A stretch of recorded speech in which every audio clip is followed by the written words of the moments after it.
Hi കൂട്ടുകാരെ, പുതിയൊരു വീഡിയോയിലേക്ക് എല്ലാവർക്കും സ്വാഗതം. അങ്ങനെ അഭിക്കും ജലജയ്ക്കും പേടിയാവാണ്. ഇനിയിപ്പോൾ അവനെ പിടിച്ചു കഴിഞ്ഞാൽ, നിർമ്മലിനെ പിടിച്ചു കഴിഞ്ഞാൽ ഇനിയിപ്പോൾ നമ്മളാണോ എന്നുള്ള സത്യം കണ്ടുപിടിക്കുമോ എന്നൊരു പേടി വരികയാണ് കേട്ടോ. അങ്ങനെ ഈ സമയം പിന്നീട് ആദർശ് പറയാണ് അവൻ അവിടെ നിന്ന് രക്ഷപ്പെട്ടു നവ്യ എന്ന് പറയുമ്പോൾ നവ്യക്ക് ഭയങ്കര സങ്കടമാവണം കേട്ടോ. എപ്പോഴും അവനെ രക്ഷപ്പെടുകയാണ്, അവനെ ആരോ ഈ വീട്ടിൽ സഹായിക്കുന്നുണ്ട്, അതെനിക്ക് ഉറപ്പാണ് എന്ന് പറയുന്നുണ്ട് കേട്ടോ. എന്നാൽ ഈ സമയം കനകാണെങ്കിൽ തൻ്റെ മക്കളെ ഇങ്ങനെയിട്ട് ബുദ്ധിമുട്ടിക്കുന്ന ഇനി ജലജയെ അങ്ങനെ വിട്ടാൽ ശരിയാവില്ല എന്ന് തീരുമാനമെടുക്കുകയാണ്. അങ്ങനെ ജലജ നല്ല ക്ഷീണിതയായി കിടന്നുറങ്ങാൻ വേണ്ടി വരികയാണ്. എന്നാൽ കനകമാണെങ്കിലോ ആ സമയം കട്ടിലേക്ക് കിടന്ന് ഉറക്കം തുടങ്ങിയിട്ടുണ്ടാവും കേട്ടോ. അപ്പോൾ വരുമ്പോൾ തന്നെ ജലജ പറയുന്നുണ്ട്, എന്തൊരു ശല്യമാണ് ഇത്, ഇപ്പം തന്നെ കുറുക്കം വലിക്കുന്ന, മറ്റുള്ളവരോടൊക്കെ ഒരു ശല്യം ആ റൂമിൽ വന്ന് കയറിയിരിക്കുന്നത് എന്തൊക്കെ ഇങ്ങനെ പറയാണ്. അങ്ങനെ ജലജ പതുക്കെ ഇങ്ങനെ ഉറക്കത്തിലോട്ട് ഇങ്ങനെ പോകുന്ന സമയത്ത് പെട്ടെന്ന് കനക അങ്ങ് നിലവിളിക്കുകയാണ് കേട്ടോ. അയ്യോ, ഒരു മുറുക്കം പാമ്പേ എന്ന് പറഞ്ഞിട്ടായിരിക്കൂട്ടോ നിലവിളിക്കുന്നത്. അത് കേൾക്കുന്നതിനോട് കൂടി ജലജ പേടിച്ച് പെട്ടെന്ന് കട്ടിലിൽ നിന്ന് എണീക്കുകയാണ്. അപ്പോൾ കനകത്തിനോട് ചോദിക്കുക, എവിടെ പാമ്പ്? ഞാൻ ഇവിടെ കണ്ടു എന്ന് പറഞ്ഞ് ഇങ്ങനെ ആർത്ത് വിളിക്കുന്നു കേട്ടോ. അപ്പോൾ ജലജ അവിടെയൊക്കെ അങ്ങ് ഓടിപ്പായാണ്. കട്ടിനടിയിലുണ്ടോ, ബെഡ്ഷീറ്റിൻ്റെ അടിയിലുണ്ടോ എന്നൊക്കെ നോക്കി ഇങ്ങനെ പായാണ്.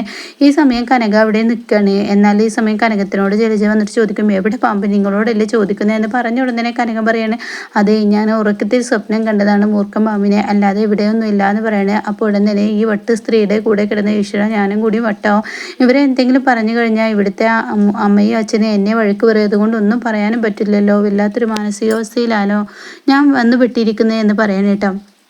എന്നാൽ ഈ സമയം ആദർശാണെങ്കിലോ ഇങ്ങനെ കിടക്കാൻ ഒരുങ്ങിയിരിക്കുകയാണ്. അപ്പോൾ ആദർശിൻ്റെ ഉള്ളിൽ ഇങ്ങനെ ഓരോ സംശയങ്ങൾ ഇങ്ങനെ വന്ന് തുടങ്ങുകയാണ് കേട്ടോ. അപ്പോൾ ഈ സമയം ആദർശിൻ്റെ മൂക്കിലോട്ട് ഇങ്ങനെ മുല്ലപ്പൂവിൻ്റെ സ്മെല്ല് ഇങ്ങനെ വരികയാണ് കേട്ടോ. അപ്പോൾ ആദർശിന് വളരെ ബുദ്ധിമുട്ട് തോന്നുകയാണ്. എന്താണ് ഇപ്പോൾ ഇത് മുല്ലപ്പൂവിൻ്റെ ഒരു സ്മെല്ല് വരുന്നത്? ഈ റൂമിലാണെങ്കിലും മുല്ലപ്പൂ കാണാനുമില്ല, പിന്നെ എന്താണ് ഇത്, എനിക്ക് വല്ലാത്തൊരു ബുദ്ധിമുട്ട് തോന്നുന്നു എന്ന് പറയാണ്. അപ്പോഴേക്കും കനക അവിടെ കൊടുന്നിട്ടിട്ടുണ്ടാവും കേട്ടോ. ആദർശ് അറിയാതെ കട്ടിനടിയിൽ ഇങ്ങനെ മുല്ലപ്പൂ കൊടുന്നിട്ടിട്ടുണ്ടാവും. അങ്ങനെ ആദർശ് നാനയുടെ തലയിൽ ഇനി മുല്ലപ്പൂ ഉണ്ടാവുമോ എന്നറിയാൻ വേണ്ടി നാനയുടെ തൊട്ടരികിലോട്ട് വരികയാണ് കേട്ടോ.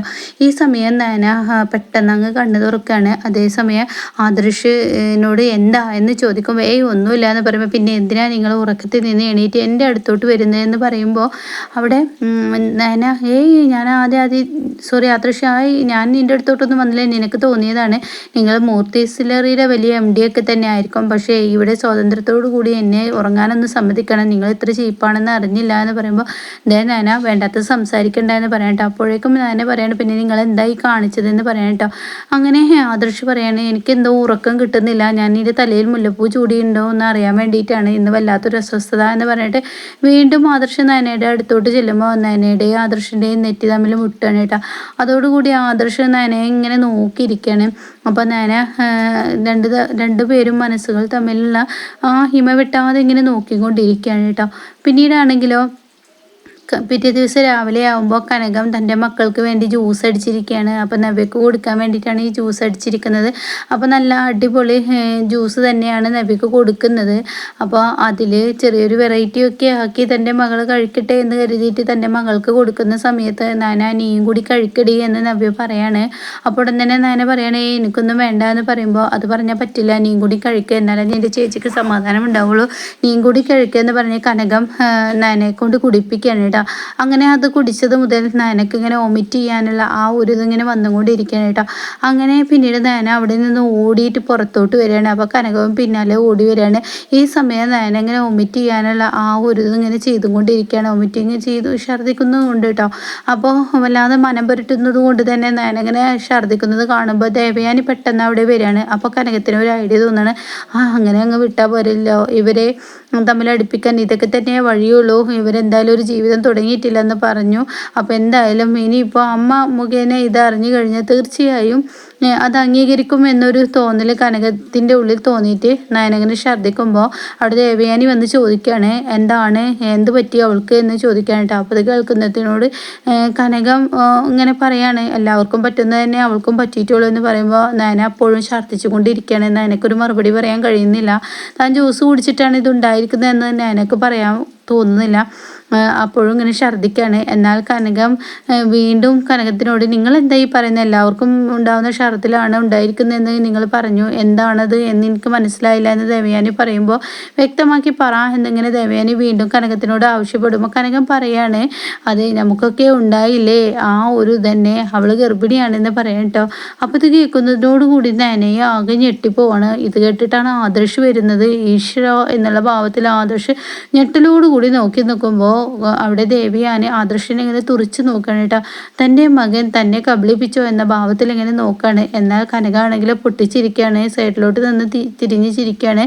അങ്ങനെ വിട്ടാൽ ശരിയാവില്ല, അമ്മക്കും മകനും ഒരു തിരിച്ചടി തന്നെ കൊടുക്കണം, അമ്മയുടെ വാലിൽ തൂങ്ങി നടക്കുന്ന അവനും ഒരു തിരിച്ചടി ആവട്ടെ. എന്നാൽ ഇവർ തമ്മിലൊരു ദാമ്പത്യ ജീവിതം തുടങ്ങിയിട്ടുണ്ടെന്ന് ദേവയാനിക്കുള്ളിലും തോന്നട്ടെ എന്നിങ്ങനെ കനകം മനസ്സുകൊണ്ട് തീരുമാനിക്കുകയാണ് കേട്ടോ. അപ്പോൾ ഈ സമയം നയന അമ്മേ എന്ന് പറയുമ്പോൾ നീ മിണ്ടാതിരിക്കും മോളെ, ഇതെല്ലാവർക്കും ഉള്ളതാണ്, ഇനി ഇത് ഇത്ര വിഷയമാക്കണ്ട എന്ന് പറയുമ്പോഴേക്കും നയനക്ക് വീണ്ടും ഛർദിൽ വരികയാണ്.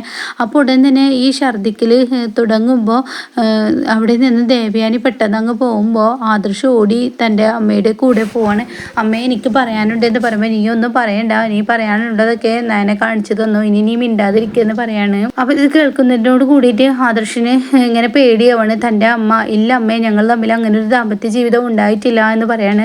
അപ്പോൾ ഉടൻ തന്നെ പിന്നെ ഞാൻ എന്താടാ കണ്ടത്, അവളുടെ അമ്മ പറഞ്ഞത് കേട്ടില്ലേ എന്ന് പറഞ്ഞ ഉടനെ ഇല്ല അമ്മ ഞങ്ങൾ തമ്മിൽ അങ്ങനെ ഒന്നും ഉണ്ടായിട്ടില്ല, എൻ്റെ അമ്മക്ക് ഇഷ്ടമില്ലാത്തൊരു മരുമകളെ ഞാൻ അങ്ങ് സ്വീകരിക്കുമോ, ഈ അനന്തപുരിക്ക് ചേരാത്തൊരു മരുമകളെ ഞാൻ എൻ്റെ ഭാര്യയെ അംഗീകരിക്കുമോ, അമ്മ വിചാരിക്കുന്നത് പോലെ ഒന്നും ഉണ്ടായിട്ടില്ല എന്ന് പറയണേ.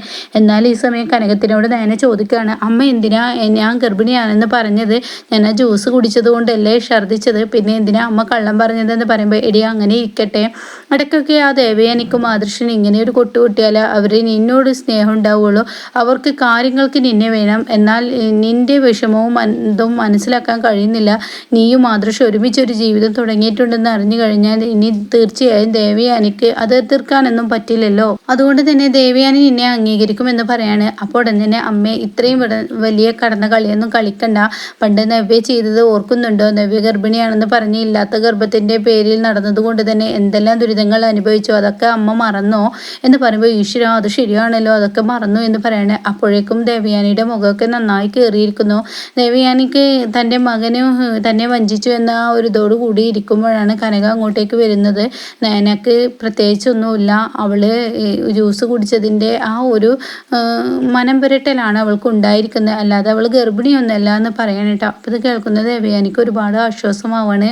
എന്നാൽ ഈ സമയം ജലജയാണെങ്കിലും ഇനി അടുത്ത പണി എങ്ങനെ നൽകാൻ കഴിയും, ഒരിക്കലും ഈ ഒരു അബിയുടെയും കനാമികയുടെയും കല്യാണം നടക്കാൻ പാടില്ല, എൻ്റെ മകളുടെ ജീവിതവും അതുപോലെ ആദർശിൻ്റെയും ജീവിതവും അങ്ങ് കനകത്തിൻ്റെ വീട്ടിലെ തൊലഞ്ഞിരിക്കുകയാണ്, അങ്ങനെയുള്ളിടത്ത് നല്ല വിലയും നിലയുള്ള നല്ല പണക്കാരിയായ ഒരു പെൺകുട്ടി ഒരിക്കലും ഈ വീട്ടിലോട്ട് കയറി വരാൻ പാടില്ല, അതുകൊണ്ട് അബി ഞാൻ പറയുന്നത് കേക്ക് എന്ന് പറയുമ്പോൾ എന്താ അമ്മ ഞാൻ ചെയ്യേണ്ടത്, അതേ ഇവിടെ കല്യാണത്തിൻ്റെ പത്രിക കൊണ്ടുവരാൻ ഇവിടെ ആൾ വരും, അതോടുകൂടി അത് പൂജിക്കാൻ വേണ്ടി പൂജാമുറിയിൽ വെക്കും, അത് നമുക്ക് കത്തിക്കാനുള്ള ആ ഒരു പരിപാടി ചെയ്യണം, എന്താ അമ്മ ഇത്രയും കടന്ന കയ്യോ, പിന്നെ എന്ത് ചെയ്യണടാ ഈ വിവാഹം അങ്ങനെ ഒരു അശുഭ ദുസ്സൂചനകൾ ഇങ്ങനെ കാണിച്ചു കൊടുത്തു കഴിഞ്ഞാൽ തീർച്ചയായും അത് എല്ലാവർക്കും ഇടയിൽ ഈ വിവാഹം നന്നല്ല എന്ന് തോന്നിയിട്ടെങ്കിലും അബിയും അനാമികയുമായി കല്യാണം നടക്കാതെ ഇരുന്നാൽ പിന്നീട് അബിക്ക് ചെറിയ വീട്ടിൽ നിന്നും കല്യാണം നടത്തി കൊടുക്കല, അതായിരിക്കും നല്ലത്, നിൻ്റെ ജീവിതത്തിൽ നിന്ന് ഇവൾ പോകുന്നത് പോലെ നമുക്ക് കിട്ടാത്തൊരു ജീവിതം അവർക്കും കിട്ടേണ്ട എന്ന് പറയാൻ കേട്ടോ.